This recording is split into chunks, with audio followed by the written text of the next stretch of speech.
Mga kapatid, mayroon na naman akong ipapakita sa inyo na sa Rockset na akala natin sira na yung Rockset na yan. Kasi kung minsan hindi na yung ganun na umiikot na lang na ganun, hindi na ito gaganon-ganon na lang. Ito naayos ko na ito. Dating ganyan din na hindi ma-adjust to. Hindi may adjust to. Mahirap i-adjust. Tapos pagka na-adjust mo, didire-diretso na hindi mo pagka naghigpit ka o nagluwag ka, ganon. Pagka ganon, ganon, iikot-ikot na lang na ganon ang ginagawa mo. Pero ngayon, ang ipapakita ko sa inyo, ito nawala ng yung niya, lakring niya. Kaya ito nakahiwa-hiwalay na. Ito lang ang tanggalin mo, itong lakring na to. Ito. Bahala ka na kung anong klaseng tools ang mayroon ka. Pero ako, ang ginagamit ko, ito yung tools ko na ginagamit ko. Yan lang. Bahala ka na kung anong pwede mong pangtanggal yan. Pagka natanggal mo yan, yung lakring niya na yan, ipupus mo na to. Ipus mo lang to. Matatanggal na. Lalabas na lahat yan.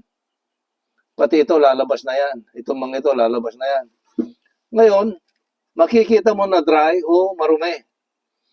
Pero pag lilinisan mo yan ng maski anong klaseng panglinis, sabunan mo kung gusto mo o kung hindi man, wala kang pangpunasan mo lang na ayos na yan. Kagaya nito, pinunasan ko lang to. Pero ito ang ginagamit ko na grasa. Kasi ito, matagal matuyo to. Kaya yan ang ginagamit ko. Kasi ito, ginagamit nila sa mga tambutso, yung mga umiinit na lugar na may tornilyo para madali rin tanggalin. Yun. Linisan mo ito ng gusto. Tanggalin mo rin ito. Kung halimbawa, mayroon kang W40, mas hindi mo natanggalin to. Pero ingatan mo dahil kung minsan lumulusot din. Pagka napalusot mo ito, kung minsan sumasama yan. Yan. Tapos pagka nalagyan mo na ng grasa, pagka ibalik mo, isentro mo yung dito. Huwag yung ganyan dahil hindi mo mapasok yung ngipin niya nandyan. Kailangan, nakagitna ito. Ito, igitna mo dito. Ganyan, isentro mo ito. Yan, nakasentro yan. Para ito, naka-open yung gitna niya dyan, naka-open, walang ngipin. Kaya, pwede mong ipasok.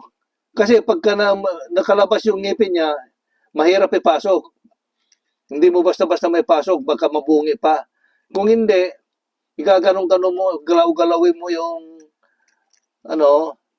galaw-galawin mo rin dito para kumapit.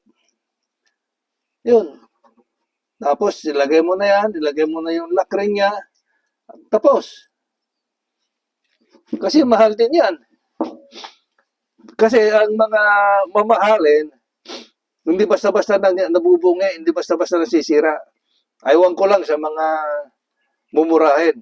Dahil yung mumurahin, alam ko, madalas mabungi. Yun. Basta yung mga mamahalin,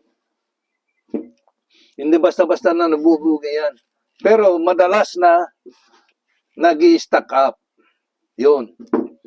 Yung mga mamahalin, hindi basta-basta nabubungi, pero madalas na nag-i-stack up. Yan ang sakit nito. Kaya, linisan mo rin. Yun ang niyan. Yan lang ang gamot niya. O, sige. Sana mayroon kayong natutunan.